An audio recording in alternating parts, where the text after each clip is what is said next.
हिंदू पौराणिक कथाओं के अनुसार ब्रह्मांड एक चक्र में बनता और नष्ट होता है। भौतिक विज्ञान के कई सिद्धांत हिंदू देवी देवताओं की लीलाओं में भी सिद्ध होते हैं। आज हम आपको बताएंगे ब्रह्मा और श्री कृष्ण के बीच हुए एक ऐसे ही प्रसंग के बारे में जिसमें श्री कृष्ण ने समझाई ब्रह्मा को थ्योरी ऑफ रिलेटिविटी।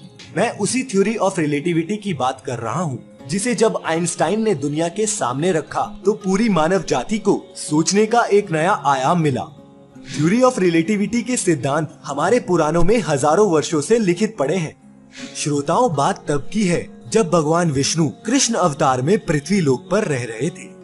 एक बार जब ब्रह्मदेव विचरण करते हुए भूलोक पहुँचे तो देखते हैं कि कृष्ण कुछ साथियों के साथ वन में गाय चरा रहे थे। ब्रह्मा ने कृष्ण को जब दीन ग्वालों के संग भोजन करते देखा तो ब्रह्मा को ये देखकर बड़ी घृणा हुई कि कृष्ण ग्वालों के जूठे कौर खा रहे हैं। उन्होंने सोचा कि ये कैसा परब्रह्म है, क्यों ना इसकी परीक्षा ली जाए कि ये परब्रह्म है भी या नहीं। पहले तो ब्रह्मा ने उनके गाय बछड़े चुरा लिए। फिर जब श्री कृष्ण अपने गाय बछड़ों को खोजने गए, फिर ब्रह्मा ने एक और चाल चली। अब उन्होंने सभी ग्वालों को पहले तो अदृश्य कर दिया, फिर स्वयं उन्हें ब्रह्मलोक ले जाकर छुपा दिया। ब्रह्मा जी ये चाल चलकर बड़े प्रसन्न हुए। भगवान कृष्ण जब वापस लौटे तो उन्हें सब समझ में आ गया। बजाय किसी जवाब देने के कृष्ण ने खुद को कई रूपों में विवत्व करके उन समस्त ग्वालों, गायों और बछड़ों का रूप स्वयं धर लिया। ब्रह्मलोक के समय के अनुसार तो ब्रह्मा जी ने एक क्षण भर में ही ग्वालों और गायों को ब्रह्मलोक में पहुंचा दिया, पर जब वे लौटकर पृथ्वी पर आए तो theory of relativity of time के अनुसार इतने में पृथ्वी लोक पर पूरा एक साल बीत गया था। एक साल से भगवान कृष्ण के वो अंश ग्वाले और गाय अपने गांव परिवार के बीच रह रहे थे, लेकिन किसी को भी ये एहसास नहीं हुआ कि ये असली नहीं है। इधर ब्रह्मा जी जब धरती पर वापस आए तो देखते हैं कि जिन गाय ग्वालों को वो अभी अभी ब्रह्मलोक छोड़कर आए थे वो पृथ्वी लोक पर कृष्ण संग खेल रहे हैं। ऊपर देखा तो ग्वाले ब्रह्मलोक में थे, नीचे देखा तो वही ग्वाले कृष्ण संग खेल रहे हैं। ये सब देखकर ब्रह्मा जी चकरा गए। जब बहुत समय तक वे कुछ समझ नहीं पाए तो आंखें बंद करके मन ही मन प्रभु चरणों का ध्यान करके प्रार्थना करने लगे।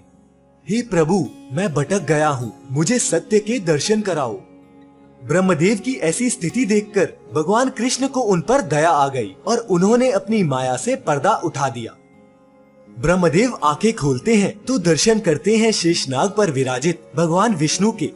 और ये क्या, जो ग्वाले और गाय पृथ्वी पर थे वे सब भगवान विष्णु के अलौकिक रूप में आ गए। त्राहिमाम त्राहिमाम करते हुए ब्रह्मा प्रभु चरणों में पड़ जाते हैं और अपनी भूल के लिए क्षमा मांगते हैं। फिर भगवान कृष्ण उन्हें क्षमा कर देते हैं और फिर उन्हें अपने लोक वापस जाने का अनुग्रह करते हैं। श्रोताओं, ब्रह्मा का जीवन काल 120 दिव्य वर्ष का है। हर दिन ब्रह्मा एक के बाद एक 14 मनु बनाते हैं जो बदले में दुनिया को बनाते और नियंत्रित करते हैं। इस प्रकार ब्रह्मा के एक दिन में मनु की 14 पीढ़ियां अपना जीवन जी लेती हैं।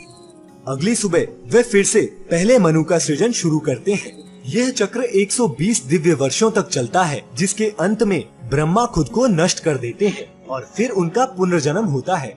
श्रीमद् भागवत गीता में लिखा है, सहस्त्र युग अहर्यद ब्राह्मणो विद, अर्थात ब्रह्मा का एक दिन 1000 महायुग के बराबर है। इसके अनुसार ब्रह्मा का एक दिन पृथ्वी के 4 खरब 32 अरब वर्ष के बराबर है। उम्मीद है वीडियो आपको पसंद आई होगी। कोई सुझाव हो या शिकायत हो हमें कमेंट बॉक्स में जरूर बताएं। जय श्री कृष्णा।